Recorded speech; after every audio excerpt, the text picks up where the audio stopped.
if you truly only care about top and bottom line, then create a people strategy. If you love people, create a people strategy, but actually take care and follow up. And if you do that, you'll deliver the best in class results. So whatever your motivation is, people will get you there, but it's just easier when you can do it in a way that unites people. Yes, we are live with Brian Garish, head of Banfield Pet Hospitals. And I'm really excited to speak with you today because on a number of fronts, but I have 2 dogs, 2 cats, and I never had them because when I was little, I was allergic and I still am. But then when I had kids, of course, you know, you have to get them. And so I am tortured with red eyes, sneezing all the time, but I love them and it's great. And you're a perfect guy to speak to. So maybe what we can do is you could just tell a little bit about yourself and what you do, and we'll just jump right into it.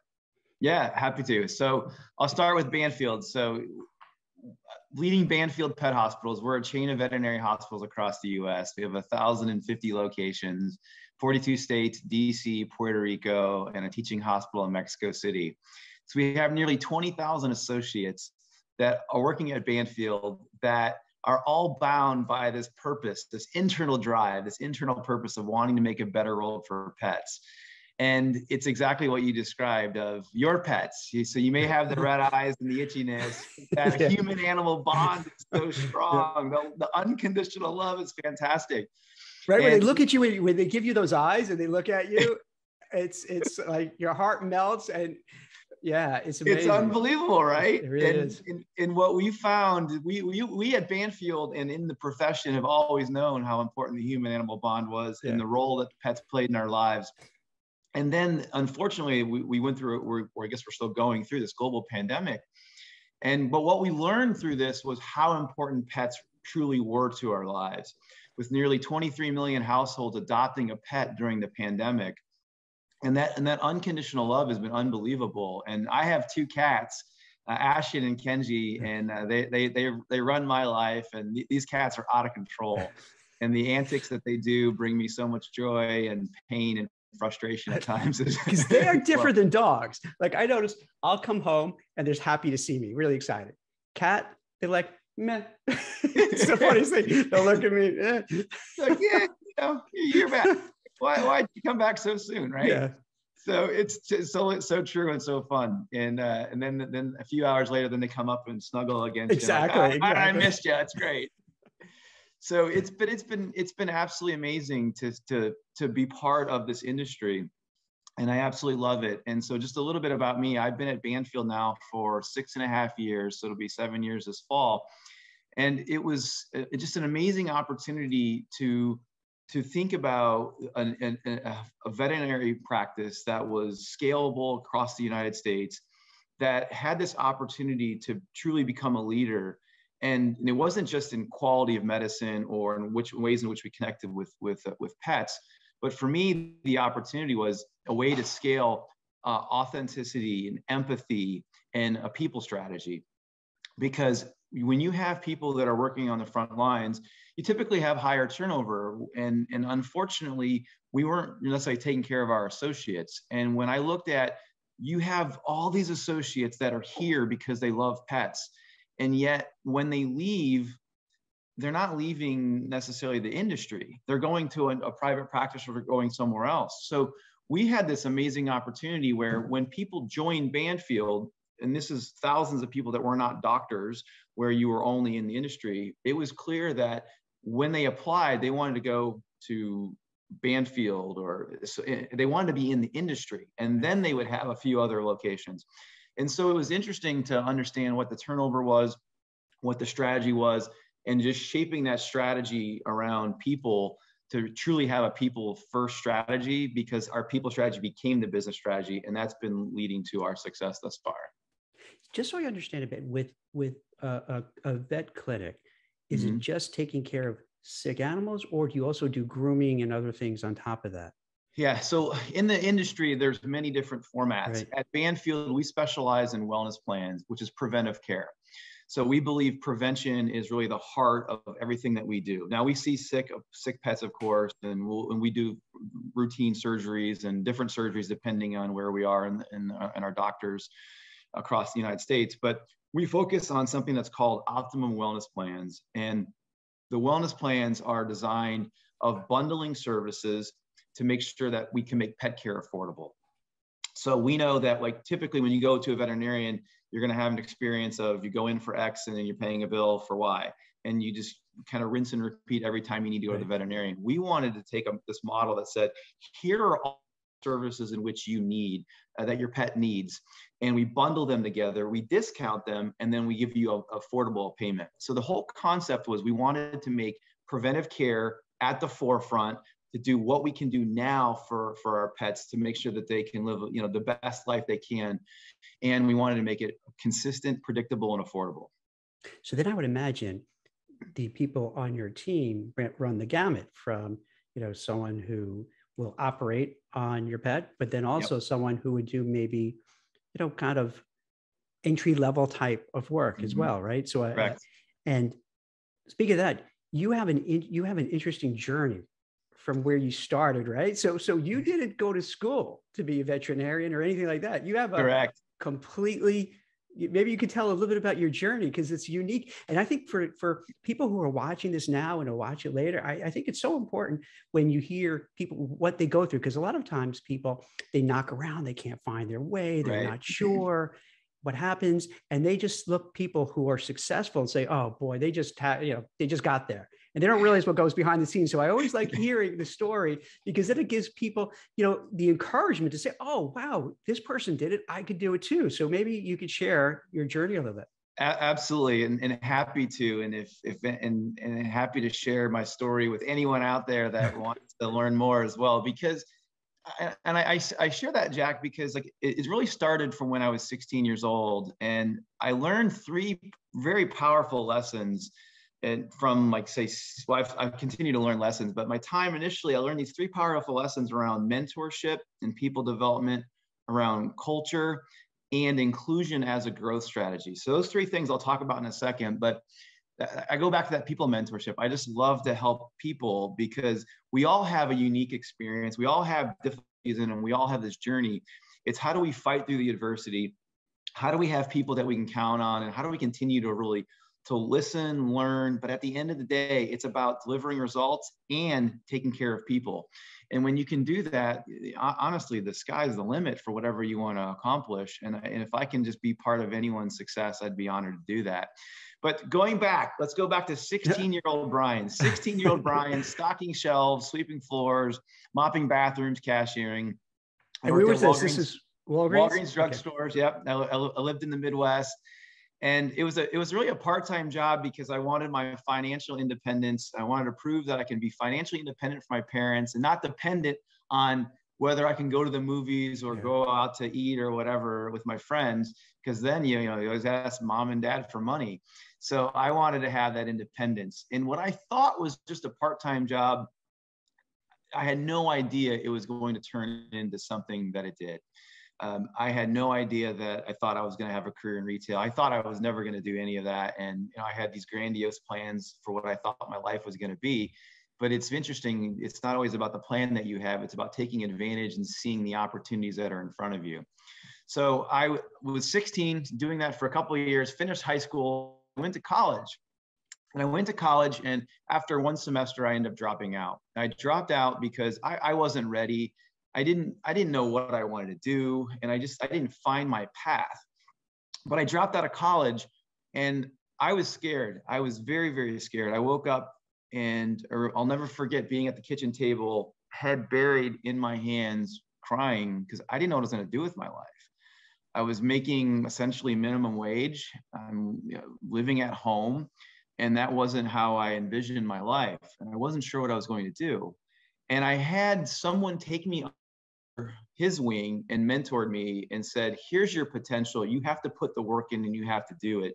But if you can do this, here's where you can grow your career. And from that opportunity, I never said no. I said yes to everything. Can you do this? Yes. Can you work this night? Yes. Can you work this overnight? Yes. Whatever it was, I understood that it was an opportunity, and it was an opportunity for me to perform my best work, the hardest work, the fastest work, the most diligent work. And I can separate myself from everybody else, because at the end of the day, I just felt like I could outwork everybody if I put the work in and did it. Then I became an assistant manager. I became a store manager, and that powerful impact that someone developed me. Then throughout my career, I always looked up to people and asked, hey, how can I learn from you? And how can you mentor me, et cetera? It was just something that really changed my life. And then where I wanted to, I'll pivot next is, throughout this time, all of a sudden you start to see, I started experiencing a culture that was amazing and a culture that started to deteriorate. The common denominator was the leader. The leader, no matter your role in your organization, you create the culture. And as a store manager, I was responsible for the culture in which I created for a store. And I got to experience incredible cultures and cultures that weren't so good. And then you would see how it impacted people's lives, which leads me to my final point of that inclusion as a growth strategy is so important, because when you include people and ask them their opinion and see them for who they are and see them for the value in which they can provide, you end up having two-way conversation, two-way dialogue, much stronger and better buy-in. And when you have that, you're working together now as a team. And when you do that, you produce the best results, but you do it the right way through team dynamics and people. And those three lessons on people development, mentorship, ultimately inclusion as a growth strategy, but centering in on culture. Culture has to be your top priority as any leader. And it's one thing to say it, but you actually have to do it. There's a lot to unpack there. So for mentorship, yeah, let's say somebody who's watching this feels kind of lost and they need direction. How would you go? It sounds like that person came to you, but how would you then reach out to somebody to say, hey, I see what you're doing. It looks like you're doing great. Can you help me out? Is it simple as that? Or what would you suggest? Yeah, it is as simple as that. And you have to make sure that it's mutual. Right. I think mutuality is so important. Every time I've asked for mentorship or had mentorship, I go into it saying, what is it that I want? And I have to be specific in naming what I want and what I can get from the person. But also it is, what am I going to provide? What value am I going to provide as well? Because if I'm just only taking, that's not mutual. And maybe it's one meeting I get, maybe it's two meetings. At some point, people stop. You're not building that relationship. So I'm very intentional on mentorship and sponsorship in a mutual way. What is it that I specifically need, and what is it that I'm specifically going to get? And I think the other thing then is, it's not always about just taking the advice and doing it, but it is, are you willing to do the work? And oftentimes you'll hear people say, hey, I'm really interested in this, but are you really, really, really interested in doing the work? Because if you're doing the work, that's where growth happens then. That's where you get to make an impact. That's where you get to experience successes and failures. And so when I think about mentorship, early in my life, it was visual on what I was able to do. So they would say, hey, can you do this? And I'd go do it. They'd come in the store and it was, immaculate, or it was faced very well, or whatever. But then as you grow, it's about impact is different. And then it's always that reiteration of, hey, you told me this is the impact it had on me. This is what I did. And this is the impact it had on others. And so when mentors see that it's truly mutual and you're listening and actually implementing it, it creates more of that relationship and buy-in. And most people are really willing to give their time to do that, to help. So how would you, if someone's, let's say, early on in their career, what can you offer for that more senior person who's mentoring you? Oh, gosh, perspective. I think when I look at the mentors I had, they were always more senior, and I was always able to help them in terms of, here's what people on the front lines are thinking. That makes sense. And that perspective was important. And I think about that even in my role today. Some of the mentors I have out there, while they may be in a different industry, I can maybe they're retired CEOs of companies. I can kind of say, here's what's interesting on the ground of some of other people that I know that are leading businesses. And it's always about the perspective in which I can share. And I think that perspective is something that's incredibly important.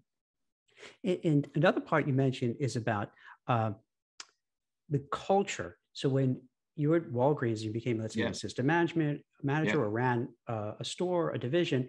You're kind of the CEO of that store or CEO of that division.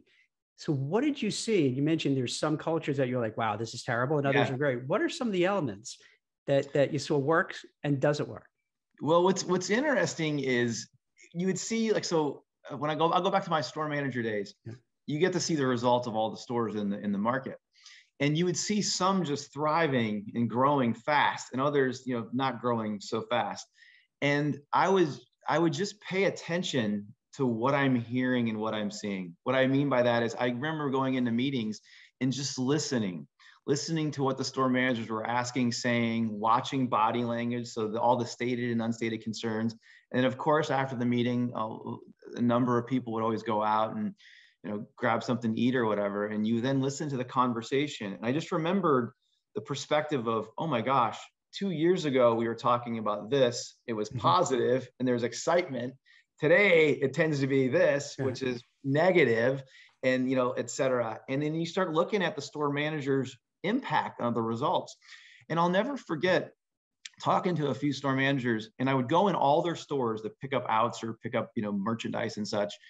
And I'd go in there and I would just talk to the people, all their associates, and saying, hey, what did you learn about our meeting that we had last week? And I found common denominators. The stores that were doing the best had no idea the store manager was frustrated, had no idea of what was happening really in the district, but they were aligned on the big takeaways from the meeting. So I would go into some of the stores and you would see total alignment from all the associates, because they were told the 5 takeaways that we have to do and what we're working on as a district. And I'd say, oh, how's so-and-so? Is he in a good mood or whatever? And it's like, oh yeah, he's always in a great mood. And I was like, oh, that's interesting. And then you'd see this other big group that you'd go in and their associates were not aligned. And I'd say, how are they in a good mood? And they're like, no, terrible, right? And I'll never forget when the person who's ringing the front cash register is the first person the customer and patient sees, and the last, by the way, the one that's sending the nice greeting or saying, hey, thank you for coming in and coming back. When they don't experience a good culture, they take on that. And so I talked to some of the store managers that were doing the best. I said, hey, listen, I was in the meeting with you last week. You're frustrated. You're not enjoying this any longer. And then it turned into, yeah, but my people they don't need to experience that because I'm impacting them. And I'll never forget that, because running a store, the people in the store they felt my energy, and that either impacted them one way or the other. And I just thought, this is a responsibility. This isn't just a store. I'm just not just a store manager. I had maybe 30 associates in the store. I'm responsible for 30 people. They're working here and they can have the best environment or they don't. And that's all my choice and how I choose to show up. And I just saw that common denominator of, no matter your role in the organization, you create the culture. So as I kept accelerating throughout my career, it was always, I need to be very visible. I need to be available. And I want to have that two-way dialogue with our associates to make sure that I'm understanding what people are experiencing. Because at the end of the day, strategy without empathy is a wasted idea. It doesn't matter how great the strategic plan is that you have. If your people aren't bought into it, you're not realizing the best results that you can, and you're not taking care of people. And that experience is actually why I went back to college then, was to gain my independence, because I was experiencing this culture that I was stuck in my current role versus having the opportunity to be responsible for my own experience. It's so interesting, as let's say a consumer hearing you talk, I see this play out all the time. Because we've all go through this. Maybe you go to a restaurant, a fast food place, you name it, and you could just feel the vibe when you're there. Like you could just tell when you said about the cashier ringing up, someone just so nice and pleasant, and you walk away feeling good, and then you're going to come back there because you just left with a good feeling. Others, you could just tell they're just unhappy, they're cranky, they're ornery, and that's coming from the top, that they're just feeling they don't feel it, and then. If you go back to those places, you could even then you start noticing it's a little dirty. You know what I mean? The aisles are caught, and this is probably, you can appreciate the aisles are not just right. Things aren't put back the right way. And then you're like, I'm not going to go back here. This just feels, like you go to a restaurant, you find a little like dirt on something, all of a sudden you're like, oh, if there's dirt on here, what else? I'm not going to eat back here. I'm going somewhere else. So it does. And I guess you, in a way, what a great way to start, like, from the bottom up, so that you learn those things as you're going. So now when you're a CEO, you can kind of absolutely share what works and what doesn't work. You've kind of over the years found, okay, I don't want to do this because I see it doesn't work. I want to do this. And so how does it seems like you were ahead of the time. Like, I'm speaking to all these, CEOs and chief people officers, and the watchwords are all about empathy, taking care of people, making sure their mental health and emotional well-being is on right. target, that they're not going through burnout. A lot of it is because they're afraid. And I'm not questioning how, their motives, but a lot of it is because they're worried they're going to lose people, and they're worried, how can I attract, recruit, and retain people? But you were doing this before it became a thing. Yeah. So what made you, maybe, like, how do you work with your team, with your people? And you have, like, what, 1,500 different locations. So this is huge, right? There's a lot of people, a lot of staff. So how do you take care of everybody? It's tough. It's tough. So I think just naming it, that how it is very, very difficult, is incredibly important, but it's not insurmountable. And it's very simple. It's not easy to do, but it is very, very simple. And it is just listen to your people and have two-way dialogue. I like to refer to that as just conversation at scale. Conversation at scale is how we do it at Banfield. So when you think about, being however many all the locations we have, and over almost 20,000 associates across the US, it's incredibly important that we understand what is it that they're experiencing and what's working, what's not working, gather the themes, and make sure that our strategy is really driven by our associates, because they're the ones that are going to have to implement this. So sure, there's some IT things and there's some digital components and assets that you're creating in your corporate office that your associates aren't doing, but your associates are on the front lines dealing with the consumer, or dealing with the client in our case, or dealing with whomever in other businesses. At the end of the day, there's someone talking to a customer. And if they're not experiencing that right culture, they're not going to work as hard as they could. The discretionary effort isn't there. And it's about that perspective. And I genuinely believe it's one of the most important competencies that I believe a leader can have is perspective. Because I think sometimes there's too many of these buzzwords out there of this, and we want to gravitate towards it. But perspective for me is something that is truly in my soul, because we've all come from a place, we all been promoted by someone. I mean, it's amazing when you look and talk to so many people. It's like, who promoted you early in your career, gave you this role or whatever? When you start talking to listen to people's careers, they can tell you every single person that promoted them. And you have that ability to impact people and leave that legacy. And so no matter what your role you had, you came from somewhere. And it was, what did you think of the CEO? What did you think of the functional leader? So the chief marketing officer, or chief operating officer, or whomever. What did you experience here? And when we can stay grounded in what we experience, we then need to apply that to ourselves. Because often we experience something, but we don't think broader in terms of the impact it could have. So like your story that you shared, you go into a restaurant or experience this and say, oh my gosh, it's not so good. How then do we say, what is it that my consumers are experiencing versus I just had this experience? And I think that's just so incredibly important, is that perspective that we have, because coming from those front lines allowed me to always grow through my career. And I've always done this, Jack. Like when I was a district manager, I would host huddles with all of our associates to say what's working or what's not working. Are you aligned on the priorities, et cetera? When I was a regional, when I was a vice president, et cetera, every role I've always been able to do that listening and having that conversation at scale. And today, with nearly 20,000 associates, social media is how I try to do it. Between LinkedIn and Instagram, when I think about Instagram specifically, we at Banfield are nearly 20,000 associates, 75% are millennials or Gen Z. And I have a choice to make. Do I ask them to come to me, to have a conversation, or do I go where they are living already, and the conversation's already happening? And so I really amplified both platforms, LinkedIn and Instagram. And Instagram was really created like in 2017. My handle, and it was designed to just listen to what our associates were experiencing and understand how to connect with them across the country. And really quickly, I'll share the story of, we changed a policy on what scrubs our associates could wear. So how we had a dress at Banfield, you had two options: dark blue or light blue.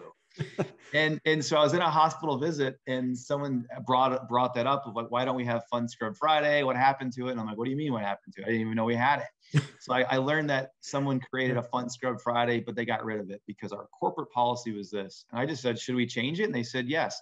So I started visiting more hospitals. I put it out on Instagram. Should we change this policy? Overwhelmingly, everyone's like, yes, yes, yes. I literally took a video of someone in the hospital dancing when I said we're going to get rid of it. And I said, can I post this? She said, yes. I posted it, and it was like 20x any video ever had, with comments, everything else. And it was a way for me to use a platform to connect, and for also people to see authentically like who's Brian on the off time as well. That's fantastic. This might be a contrarian thought as I'm listening to you talk. Do you think, with college tuition being so expensive and so many people, and the people who, work at your company, millennials and Gen Zs, just anchored down with debt, would they be better off? And this is not going to happen, but I'm just throwing it out there. So maybe to do what you did, like, hey, maybe you could start college, or maybe you just take a gap year or two and actually work somewhere and kind of learn those lessons you learned, get some direction, get some focus, figure out what it means to actually work, maybe at a Walgreens, what have you, and then maybe later go back to college. Do you think maybe we're doing it the wrong way now by saddling the Gen Zs and the millennials with crazy debt, and they have no work-life experience until they go after they graduate?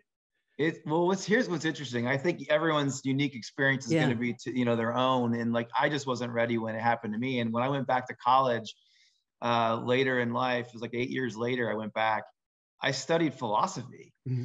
And so I took a non-traditional path. It's kind of funny to this day if I'm talking with anyone, they always assume my degree's in business, and I'm like, no, it's philosophy. Everyone's like, how, why, and what are you talking about? So you're breaking all the rules. So like everything like you're supposed to do, checking things off, it's not checking it off. So did your parents, after like they were saying, you're not going to college, you dropped out?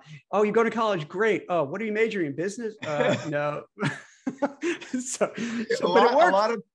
A lot of people probably were scratching their heads and saying, what are you doing? Doesn't make sense. But, for me, it's about having the experiences. And I think, philosophy allowed me to question everything. It's all rooted in logic, and it formulates bases for understanding, challenging anything, forming, logical arguments. I say my hesitation is because sometimes we have competing arguments and we want to think that we're right. But it's about what ought to happen in society, and philosophy has always historically played a strong role. Historically has, and it's been interesting though that like the lessons that I learned from it have been powerful and helped me today. And so it was a moment for me of I wasn't ready, and the lessons I received by stocking the shelves and everything where it was powerful. The experience I had led me to, I wanted that freedom, and college was that opportunity for me to gain that freedom, because there were so many roles that I was doing. One of the roles I had also, I was a store manager. I did some college recruiting. I was responsible for 9 colleges and universities. So I developed a lot of relationships with other companies and their recruiters. And I had a lot of these companies trying to recruit me. But once it got to, where's your degree? And I said, I didn't have one. It was like, oh, we love you, and it's like, my aptitude hasn't changed. Like my potential really hasn't changed. So it felt off-putting to me. So I just encourage people to find their passion and pursue that passion. And if there's an obstacle, figure out what that obstacle is and how to do that. And I think education is incredibly important. And it's like at Banfield, as an example, we pay for a lot of education now. So if someone wants to become a veterinary technician, we're paying for that through a partnership with Penn Foster, and then also through a partnership with InStride, who's been an absolute amazing partner. We're now paying for college education, and we're going to expand it to 1,000 of our associates that can get any college degree now. So non-STEM, we kind of start off with some STEM focus because of our healthcare component, but we've now changed that because education is just too important, and it can truly change someone's lives. So I think it's about breaking the mold of what standardization was. I think that's the bigger issue, Jack, is we have this standardized approach to everything. And it's increasingly clear that people want to be seen, heard, and valued. And so we need more personalized choices. Now, it's interesting because you mentioned InStride, and that's how I got to know, Yeah, be introduced to you through Vivek Sharma, who, and me being a New York guy, being skeptical when he told me about, the free tuition, all that. I'm asking, wait, Vivek, but won't someone get the degree and just leave? And he goes, well, maybe, but if they leave, they're going to be a good PR person saying how great it was at that company that they did it for me. So that's positive. Yeah. It's just like you having those Instagram photos and videos that just speak for itself, or they stay within the organization and grow. Like places like Walmart, you see that the people who are the executives oftentimes were schlepping boxes early on, like, when you at Walgreens, and just moved up the ladder. So then he sold me on like, oh, all right, now I get it. It kind of makes sense.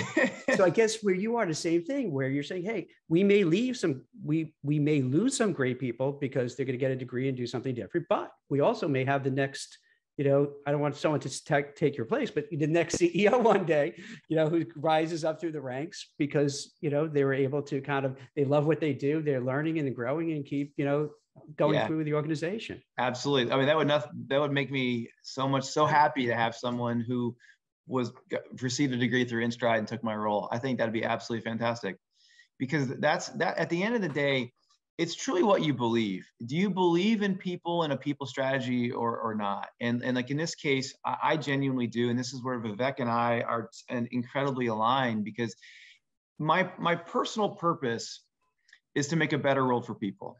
That's all. I want to make a better world for people. And I'm so appreciative of the opportunities that I had. I had to work hard. I had to say yes. I had to sacrifice a lot. And I had people that bought into me, and they took care of me. And I never forget those lessons. And so if you say people is, you hear it all the time, all people are the greatest asset, or we're trying to do, fill in the blank. It's either like just corporate rhetoric, or it's truly a foundation of what your culture is going to be built upon. And when I tell everyone that I meet and anyone who joins our organization, culture is my top priority. It's the top priority. Number one priority is culture. And culture comes to life two ways at Banfield: through our equity, inclusion, and diversity journey, and our associate health and well-being journey. We define health and well-being 5 ways: healthy body, healthy mind, healthy finances, healthy career, and healthy community. And we've invested millions and millions of dollars in different benefits, programs for our associates on that associate health and well-being journey. Because we first said, in order for us to take care of pets and to truly have a differentiated client experience, we got to take care of our people. Because if we don't have our people, if our people don't start, stay, and grow with us, it doesn't matter. We're going to have this rotation, and we're not going to build better intact teams. Which, when you build better intact teams, you build better engagement, which builds better efficiency. And all of a sudden, guess what? You can now see more pets, and you can impact more clients in a happier way that they get the experience, which drives your top and bottom line. So if you truly only care about top and bottom line, then create a people strategy. If you love people, create a people strategy, but actually take care and follow up. And if you do that, you'll deliver the best in class results. So whatever your motivation is, people will get you there, but it's just easier when you can do it in a way that unites people. So I just think it's incredibly important for people to truly believe in what they're saying, not just talking about the flavor of the month of whatever it is. And again, my personal purpose is to make a better world for people. And I anchor that in on my values. And my values are really empathy, which I'm going to change now to advocacy, because empathy is being overutilized. And it almost feels like a mismatch where when everyone's saying something, if you're not actually taking action, then it doesn't matter. But it's really rooted on my values, and which also are curiosity and impact. Curiosity drives everything I do around, is there a better way to do it? How are people thinking about things? Is there a different industry we can learn from? That curiosity really drives me to always want to learn more and understand differently and deeper, but it's all in service of impact. And the platform you were discussing, is that part of Band Together, or that's something else that you're also? Yeah, no, it is. It is. And I think when I look at this, Band Together, it was an idea of how do we take action? How do we have greater advocacy? When I think about things that have happened around conversations around equity, inclusion, and diversity, it's been frustrating how slow it takes to make change, and in the universe. But yet, I feel like if it was a priority, we can move things faster. So we've always been rooted at Banfield at the intersection of pet health and societal well-being. And societal well-being has been driven by what are the big issues in society? How do those issues impact our industry or our associates? And if it does, what's our responsibility about doing something about it? So the concept with Band Together is really also where our partnership with InStride came in, is it's really said, what are 3 big issues in society that overlap? So imagine like a nice Venn diagram. You've got issues in society, issues in the veterinary industry, and issues that our associates are experiencing. When they all come together, we were able to really identify 3 important components. One was education, so educational pathways, which we talked a little bit about. This another one was improving mental health. And what everything that we're hearing and reading about, specifically during the pandemic on mental health, is only worsened over these last couple of years. And then empowering women, which is the same thing, the same headlines. So those 3 topics are big issues in society. They're issues in the veterinary industry, and they're issues our associates are experiencing. So it's like, okay, now that we know it's a problem, it's one thing to know about it, but then it's like, what are you going to do about it? And so that's where we've expanded educational pathways. And so at the end of the day, tying back to inclusion and diversity, when people stay with us, if you have the right culture, they're going to stay. They get a degree, we have endless opportunities for them. And then when you think about our workforce representation, we want to make sure we have the proper workforce representation for the communities in which we serve. So when all of a sudden, if someone who has now a degree, boom, they move into a practice manager role, and they grow from within, all of a sudden you have better representation. And when I think about like equity, inclusion, and diversity, how are we modeling that? So my senior leadership team, it's an incredibly diverse team. 5 of 8 are female, by the way. And so when I look at the diversity on our team, then ethnic diversity as well, it's very representative. And so I can't say it's important if my team doesn't match it as well. And then how are we setting expectations for the organization? And we set expectations by saying how our team looks, thinks, acts, et cetera. And what is it we were prioritizing? So Band Together was really designed on focusing on those three areas: educational pathways, mental health, and empowering women. And educational pathways we've talked a lot about, so I'll move to mental health. Mental health is a massive issue in the world. It's a big issue in the US. It's a big issue in the veterinary industry. 1 in 6 veterinarians contemplate suicide at some point in their career. I read that. Why is that? That's shocking to me. It is. And 1 in 10 have a mental health issue. We refer to that commonly as compassion fatigue. You have a few things that are at stake. And this is, again, if I go back to associate health and well-being, that those 5 domains, they're all intertwined and they're all interconnected. So financial health, financial burden that you have actually impacts your mental health as well.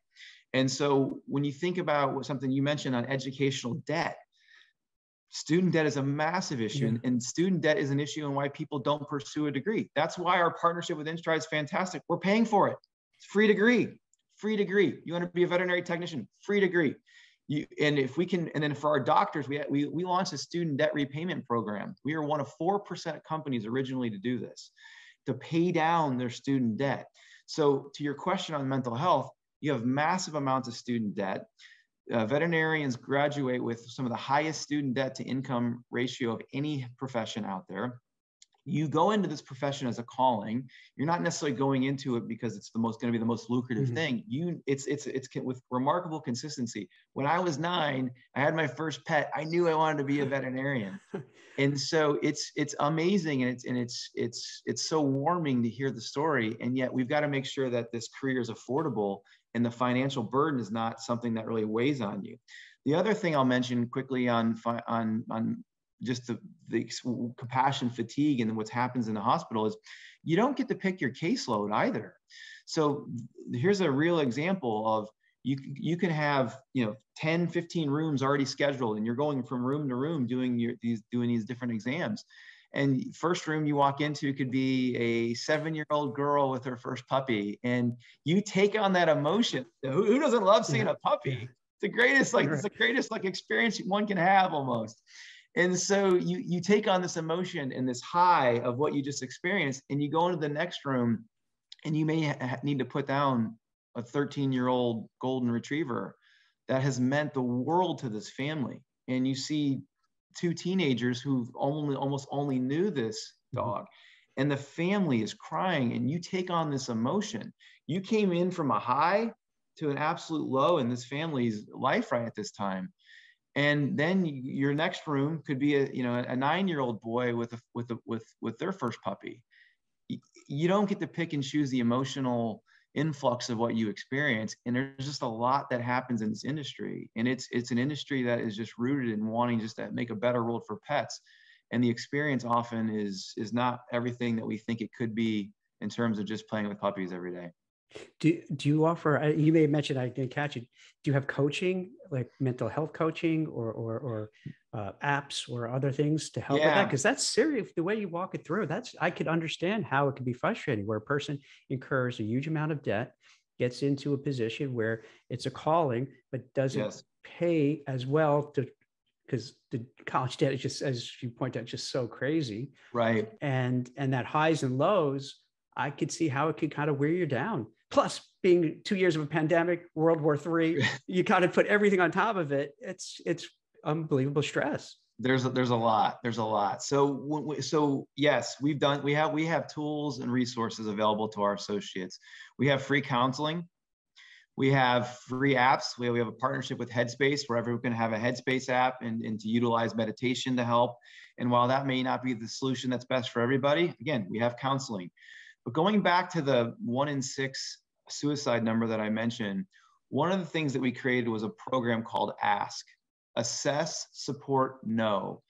And it was something that we created at Banfield to destigmatize talking about mental health. So when we launched this, we closed every one of our hospitals over a 90-day period. Every one of our hospitals was closed for 3 hours, where we had taken every associate through this training. Mm-hmm. And then every associate that now joins goes through this training as well, because we want to make sure that we have some responsibility about doing something about it. Again, it's one thing to know about it, it's what are you doing about it? And so we created this training. We had taken all our associates and we gave it away to the industry free. Here, industry, please use this, because this isn't a Banfield issue. It's an industry and societal issue. So we create tools and resources that we give away to the industry. But when I think about whether it's that, Headspace meditation, or Spring Health assessment tools that we have an assessment tool that people can take to understand what's going on that can help lead to some counseling. We want to provide tools and resources for our associates and band together. It's focused on those 3 areas. And the concept is to find other thought leaders, business leaders, people in academia that wants to be part of the conversation, that wants to be part of the solution. And we're banding together to tackle some major issues in society that can impact people. This might be a stupid question, Brian, but when you walk through, like you did just now, it seems kind of so obvious to the listener of like, oh yeah, well, that all makes sense. Why do you think most other companies, and I'll say most, don't do these things? And you could tell, like I said, when we talked earlier about the restaurant experience. Oh, another experience. You're going to cringe when I tell you this. So we have, you have these doggy day camps where, for the day, for the week, whatever, you bring your dog in. And so we're going to bring our dog in. We're going to go away for the weekend. And I see one of the workers there was an older dog, couldn't really walk, kind of lie down. And by the leash, she's dragging him. Oh. and I'm appalled. Like, and I even so what what do you can't do that. I mean, I was never at this place. I was checking it out to see, all right, maybe we'll go there. And I'm thinking, who's the manager? Who's training? Who's watching over? Because if someone is doing that, that means no one is really watching over, because that's probably not the first time they did something like that. So why is it that there's so many other companies that just don't kind of do these things, which seems so kind of common sense and obvious? I shared earlier, I personally think it's very, very simple. It's just not easy to do. It's just not. I mean, that's what it is. It's just not easy to do. But you got to have patience with it, and it's. I actually think it is simple and easy to do. You got to have patience, and you got to have alignment, and you have to execute. It takes ultimate execution. If you truly believe in it, it's gonna get done. It's amazing when people bring up their expectations. I mean, people who expect more get more. And it's unbelievable how you can simultaneously raise your expectations and engagement at the same time. And there's just brilliant examples of it out there. It's just about, are you really willing to do whatever it takes to truly fight for your people? And that's been my experience, because like whenever we've launched something, it's been unbelievable to see how it does work, and we get the return on investment. But it's sometimes it's not easy to see the ROI. Sometimes it's not easy to calculate it, and it can become more difficult. But it has to be something that you believe in. And if you believe in it, then just align your people, set expectations, and execute like crazy. That's great. I think we could end on that, because that's a great way. But is there anything else I didn't ask you that you feel you want to kind of share with the listeners? Well, you did. Okay. I got to get the names of your dogs. Buddy and Blue. Buddy, Blue, and then we have Jingles and Dolly for the cats. Yeah. All right. I love it. Yeah. I posted underneath when we announced that you're here, I put 2 of my cats and one of the dogs. And I was looking for another dog picture, but I'm going to post that later. So yeah. I love it. I love it. Yeah. So this was so great. I really appreciate you taking the time out and sharing this, because on so many levels. Because on one level, obviously, as a CEO, it's great to hear your story from Walgreens, stocking shelves, to leading, the largest vet chain in the U.S., which is huge, and I think for a lot of people, managers who are watching this or who will be watching this in the future, it gives them great lessons to like what to do and what not to do.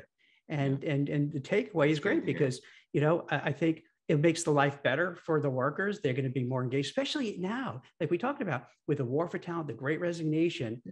You have more than ever, you really have to, and I like how you said, to be an advocate, because empathy, I was just talking to Christine earlier about it, like how soon are people going to pivot away from empathy, because it's so overused. I swear to God, I'm done. We were talking about that just before you got on. We were kind of saying, I don't know, is that I think people are just going to be tired of that. So like advocacy. So yeah, so it's like you've given a lot of great advice to people, and that's fantastic. That's what we're trying to do.